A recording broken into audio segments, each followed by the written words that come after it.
So I'm going to show you how to remove this gear, this sprocket. You can see, I mean, it's so sharp I can probably cut myself if I tried hard enough. At this point, I've removed the gearbox bottom. I removed this sprocket, took out the knife pitman shaft, and so I can move this gear at will out that way. And that's basically what we're going to have to do. So the first thing we want to do, and I've cheated a little bit. I've taken a torch and I've burned out the oil and old grease in there just so I could see what's going on. What it is there's going to be a pin in there that goes through this shaft. So you have to line up that pin with that hole, and then once you do that, you can drive that pin out the opposing hole, and then everything will be free to move. So the first thing we have to do, we have to remove this cotter pin, and that will allow, I don't have it all, that will allow this spring to take pressure off, or remove least pressure from this sprocket. So now I can turn, and obviously I should have brought a flashlight. I can turn, and I'm going to get a flashlight.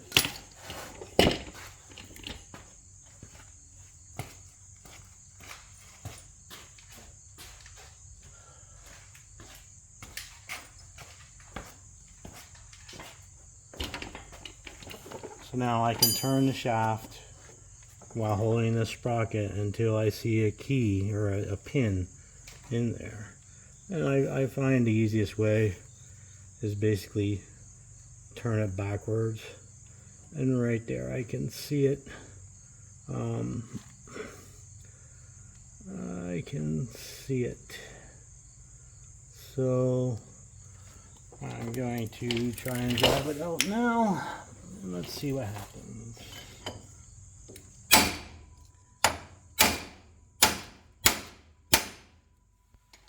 I just want to confirm, yes, that's definitely it. And there you can see it a little better right there.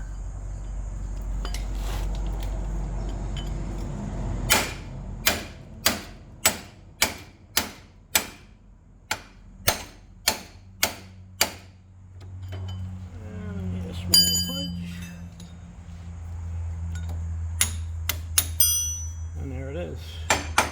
So now what that allows us to do,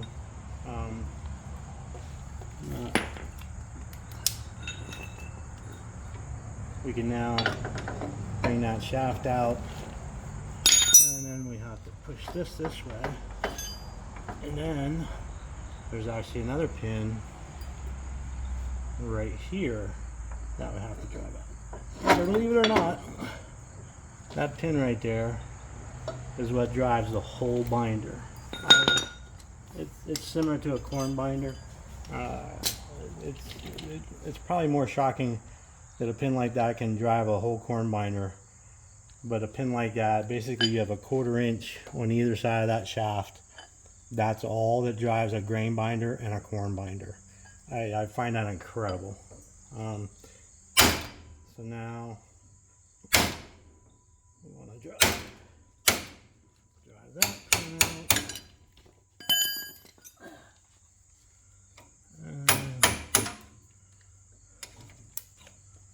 Now we should be able to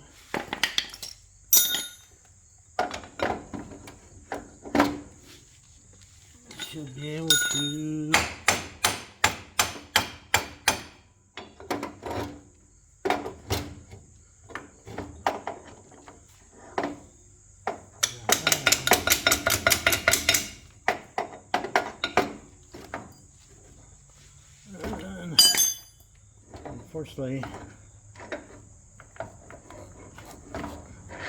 I'm not solely prepared without getting pretty yucky.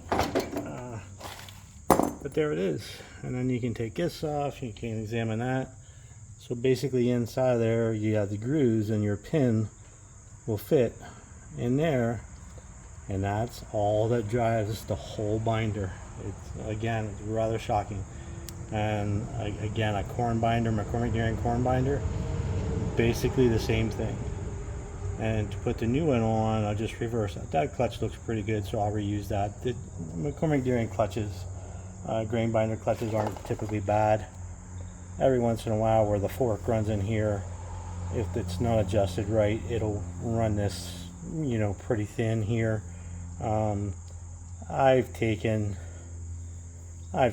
metal and just, you know, kind of made a half shoe and another half and just welded it on there. Just a couple, you know, all you're doing is making a new surface here for the fork to grab.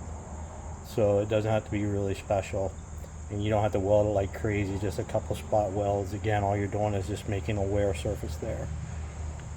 So that's basically all it is. They're replacing that sprocket. The hardest part, and I've warned of this, is getting this sprocket off without breaking it. And I was able to do that, but unfortunately I broke a more valuable piece, or a more difficult piece, trying to take it off a different way. I actually tried to drive the shaft out through that way towards your pitman, and what I end up doing is breaking the cast iron pitman crank. And I have a bunch of them. It's not that big of a deal, but I've learned I definitely rather replace that sprocket, because the sprocket's going to be worn anyway.